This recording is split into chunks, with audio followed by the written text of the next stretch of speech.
네, 이제 국정감사 이제 반환점을 돌아서 이제 막바지로 치닫고 있습니다. 그런데요, 어제 오늘 좀 최근의 일들을 좀 정리해 보자면 이상하게 힘이 센 증인 앞에서는 의원들이 평소 같지 않게 다른 모습을 보이고 있군요. 그대 앞에 선 작아지는 나에 대한 얘기를 좀 나눠보겠습니다. 저희가 영상으로 준비해 봤습니다. 어떤 장면들이 카메라에 포착됐을까요? 소개합니다.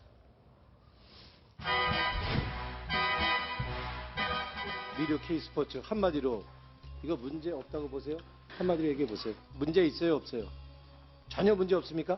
창립총회 회의록을 대면 회의를 하지 않고 제출한 점 등에 대해서는 부족한 점이 있습니다. 그러니까 문제 있어요, 없어요? 창립총회 회의록을 그러니까 대면 문제 회의를 있어요, 없어요? 제출하지 않아도 되는 것인데도 제출한 전부터 실수가 있었던 것 같습니다. 예, 그 문제가 있다는 거예요?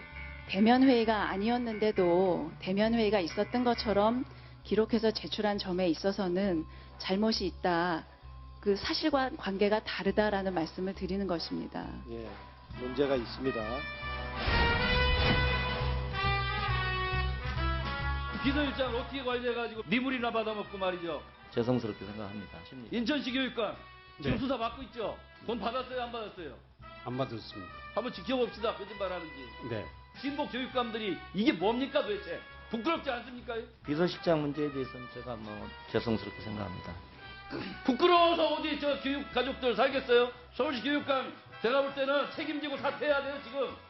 서울시 교육 가족한테 부끄럽지도 않아요.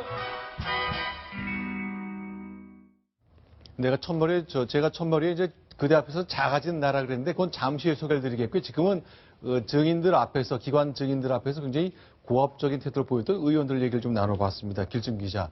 자, 국회에서 쭉 국정감사 보셨는데 전반적인 현상이잖아요. 그렇죠. 어제 오늘 얘기도 아니고요. 볼 때마다 안타깝다는 생각을 많이 합니다. 네. 자, 그런데 의원들이 저렇게 저희가 영상을 통해서 이제 이 방송이 이렇게 트는 것, 이런 것 자체가 본인들이 보기에 또 참모들이 보기에는 우리 의원이 참 부담스럽겠다 생각하나요? 아니면 이번 기회에 좀 유명해졌겠다 이렇게 생각합니까? 사실 국회의원들이 300명이나 있지만 그중에 TV 앞에서 국민들에게 직접 자신의 모습을 드러낼 수 있는 기회는 많지 않습니다.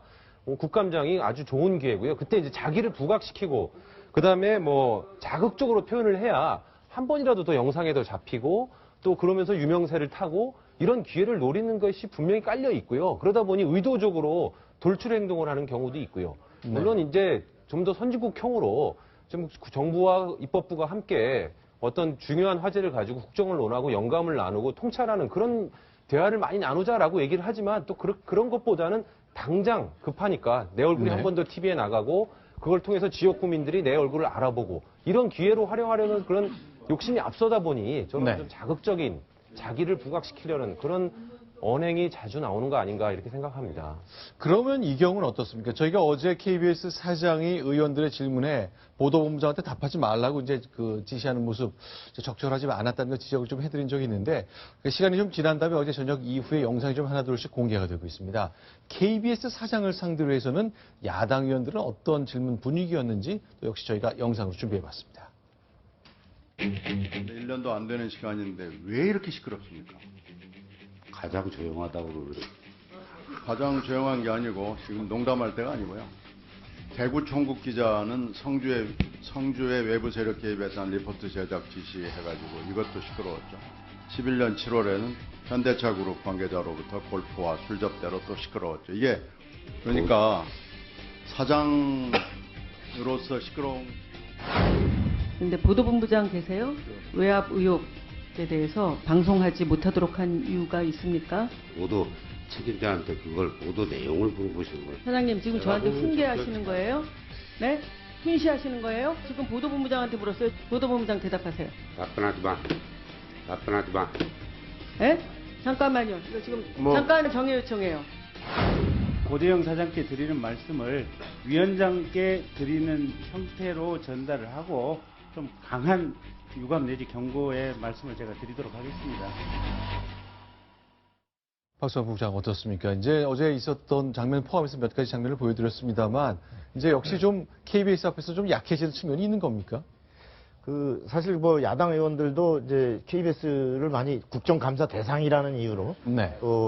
정말 혼낼 수 있는 거의 유일한 기회가 국정감사장입니다. 네. 그럼에도 불구하고 그 KBS가 갖고 있는 어떤 막강한 공중파로서의 어떤 위상, 네. 특히나 어떤 뭐 예를 들어 카메라 같은 걸 어떻게 앵글을 비추느냐에 따라서 그 정치인이 네. 국민에게 비춰지는 모습이 굉장히 다르기 때문에 네. 사실은 KBS를 비판하면서도 야당 의원들도 상당히 신경을 씁니다. 근데 어제 장면의 경우는 네. 아마 고대영 사장이 사실 그 답변하지 마라고 국감장에서 어떤 국정감사를 무력화하는 듯한 이런 부분은 다소 좀 비판받거나 오버했다는 소지가 있을 수 있지만 네. 그러나 사실은 야당도 네. 어떤 보도의 내용 하나하나의 리포트에 대해서 왜 이거를 보도했느냐 안 했느냐 이걸 왜 뉴스를 안 했느냐 이런 것은 어디까지나 방송사의 언론사로서의 판단입니다. 그리고 네. 보도본부장, 보도국장이 여러 가지 그 현장 취재라든지 이런 것들에 대해서 기사를 쓰고 안 쓰고는 이것은 비록 국정감사 대상이라 하더라도 네. 어떤 운영 문제라든지 방송법 위반의 문제라든지 네. 이런 것을 국정감사에서 추궁하는 것이지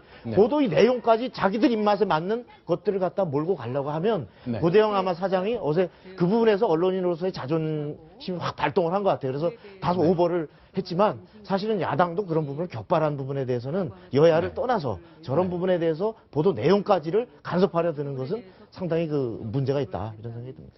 알겠습니다. 자, 국정감사 장면에 있었던 하나의 단상들 저희가 좀 정리해 봤습니다.